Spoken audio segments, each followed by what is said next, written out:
রাতের অন্ধকারে পূর্ব মেদিনীপুর জেলার মহিষাদল থানার মহিষাদল কুমোরটুলিতে একের পর এক প্রতিমা ভাঙচুর, যাকে ঘিরে জোর রাজনৈতিক চর্চা শুরু হয়েছে।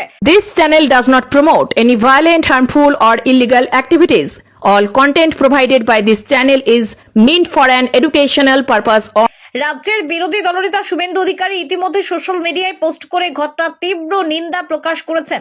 মহিষাদল কুমোরটুলিতে প্রায় 10টির বেশি প্রতিমা নির্মাণের কার্যালয় রয়েছে, সেখানে নির্মীয়মান একাধিক কালী এবং সরস্বতী প্রতিমা ভাঙচুর করা হয়। সোমবার সকালে প্রতিমা শিল্পীরা দেখতে পায় তাদের তৈরি একাধিক প্রতিমার মাথা, হাত, পা প্রভৃতি ভেঙেছে। নিরাপত্তার দাবিতে এদিন কুমোরটুলির শিল্পীরা মহিষাদল থানায় অভিযোগ দায়ের করেন। ঘটনাকে কেন্দ্র করে শাসক বিরোধী জোর রাজনৈতিক চর্চা শুরু হয়েছে। প্রতিমা শিল্পী সুমিত সামন্ত জানান, প্রতিদিন একজন করে রাত্রি যাপন করা হয়। রবিবার রাতে আমি ছিলাম, রাত 1টা পর্যন্ত জেগে থাকার পর ভোরে দেখতে পাই একাধিক প্রতিমা ভাঙচুর করা হয়েছে। ঘটনার সাথে যুক্ত ব্যক্তিদের চিহ্নিত করা এবং এলাকার নিরাপত্তার দাবি জানিয়ে আমরা থানায় অভিযোগ দায়ের করেছি। এখন দেখার পুলিশ প্রশাসন কি করে। কি ঘটেছিল কি রাতে? আমরা তো রাত্রি অবধি কাজ করছিলাম, দুজন, রাতে 1টা অবধি।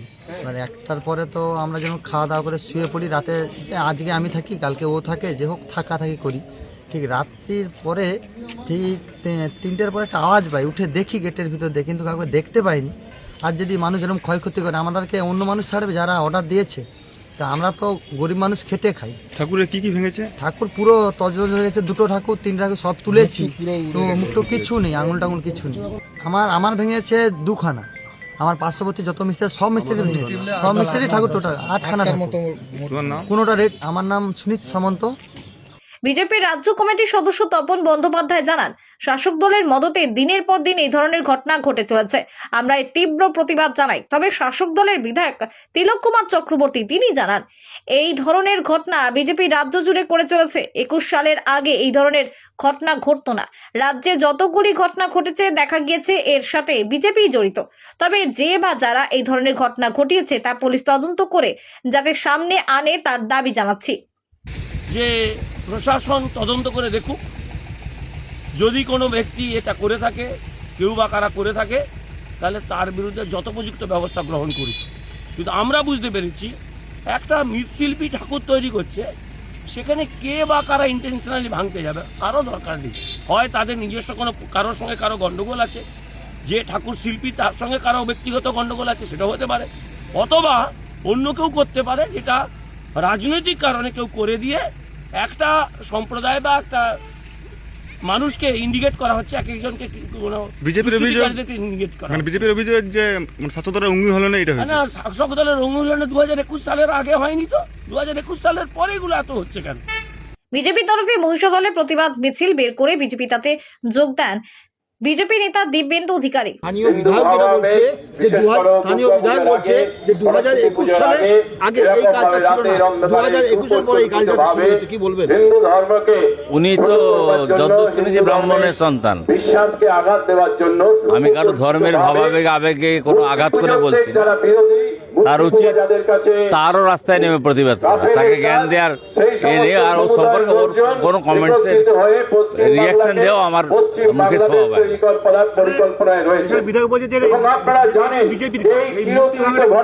বিজেপি এত নোংরা কাজে নামে না, বিজেপি বা সনাতনী সংগঠন কোনো ধরনের কাজে নামতে পারে না।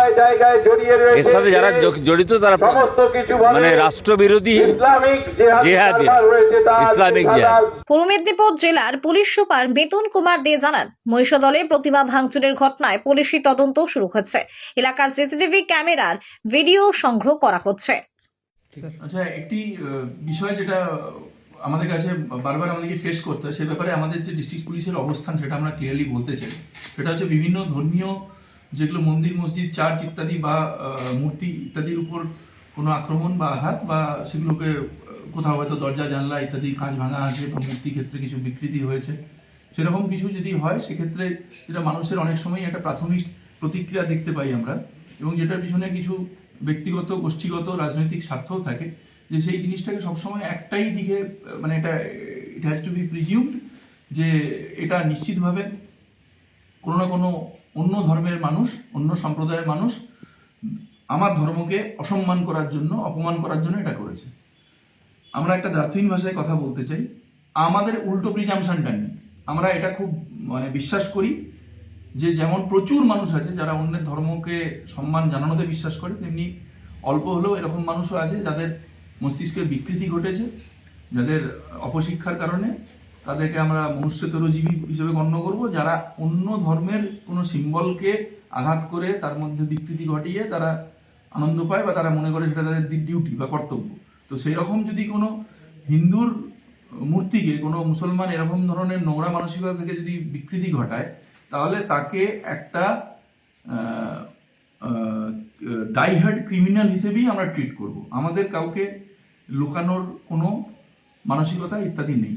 উল্টোটাও একই রকমভাবে সত্যি, কোনো মুসলমানের কোনো ধর্মীয় উপাসনা স্থলে যদি কোনো হিন্দু, যে এটা যেহেতু অহিন্দুর উপাসনা স্থল, সেটাকে আঘাত করলে তবে আমার মানে বিরাট বড় একটি কাজ করব যদি ঘটায়, তাকেও ঠিক একই উইল বি ট্রিটিং অ্যাট পার।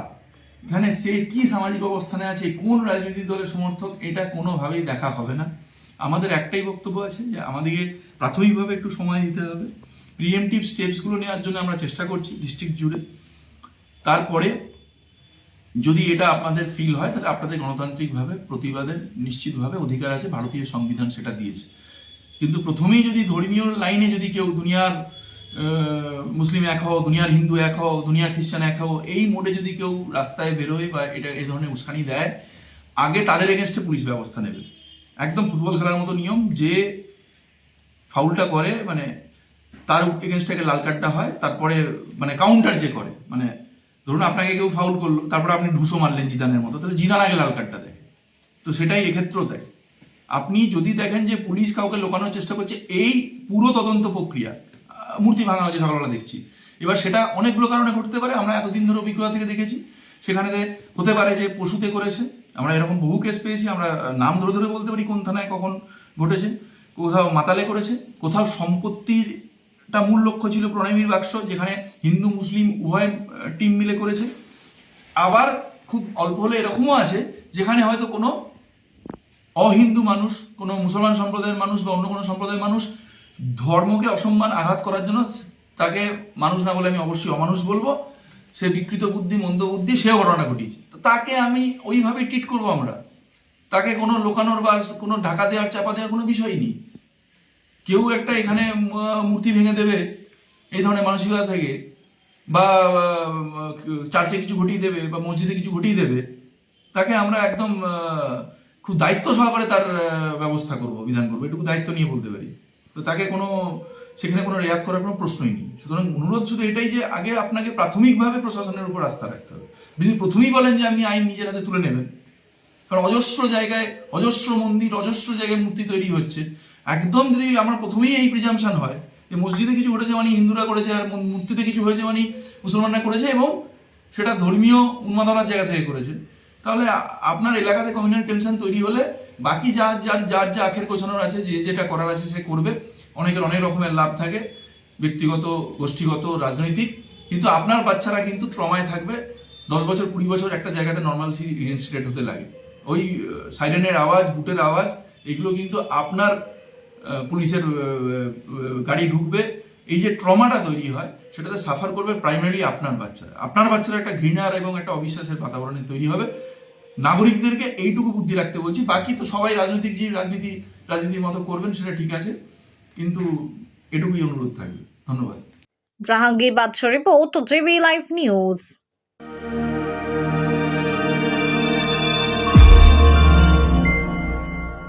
আপনারা দেখছেন জেবি লাইভ নিউজ, সব খবর সবার আগে। মেদিনীপুরের বুকে এই প্রথম মাত্র 4% মেকিং চার্জেস দিয়ে সোনা কিনুন।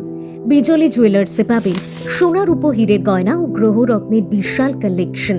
এখানে হীরের গয়নাতে পাবেন গ্যারান্টি কার্ড, সোনার গয়না হলমার্ক 22 ক্যারেট HUID, সাথে থাকছে জিএসটি বিল। বিজলি জুয়েলার্সের ফেসবুক পেজ ফলো করে পরপর 4 দিন বিজলি জুয়েলার্সের 4টি ভিডিও নিজের ফেসবুকে শেয়ার করে আসলে তারা পাবেন একটি ভাইরাল সোনার পলা, আর 8 দিন শেয়ার করলে পাবেন ভাইরাল পলা ও আরও একটি আকর্ষণীয় গিফট। 4 বছর পূর্তি উপলক্ষে আমাদের নতুন সালে নতুন অফার নিয়ে বিজলি জুয়েলার্স চলে এসেছে দুটোর আউটলেটে।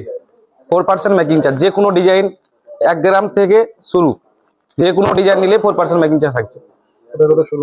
আমাদের অনন্তপুর, রামতরঘাট, মহাসীতা।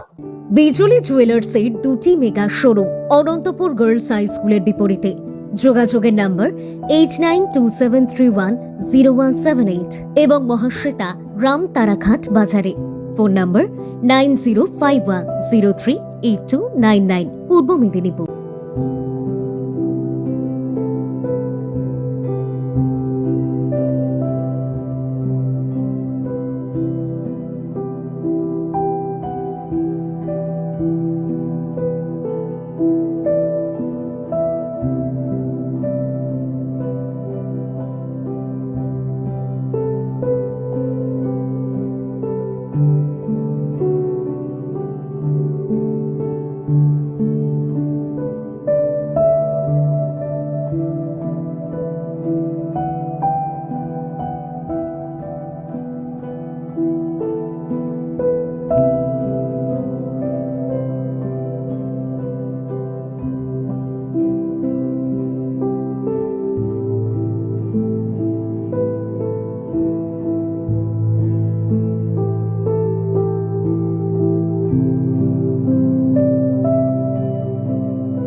বি সরকার জহুরীর স্বর্ণময় চণ্ডীপুর শোরুমের চতুর্থ বর্ষপূর্তি অফার 4 থেকে 12 জানুয়ারি পর্যন্ত। প্রতি 10 গ্রাম সোনার গহনায় ফ্ল্যাট 7,000 টাকা ছাড়। হীরের গহনার মজুরি মাত্র 1 টাকা। পুরনো সোনার বিনিময়ে 0% বাদ। সোনা কিনলে সোনা ফ্রি।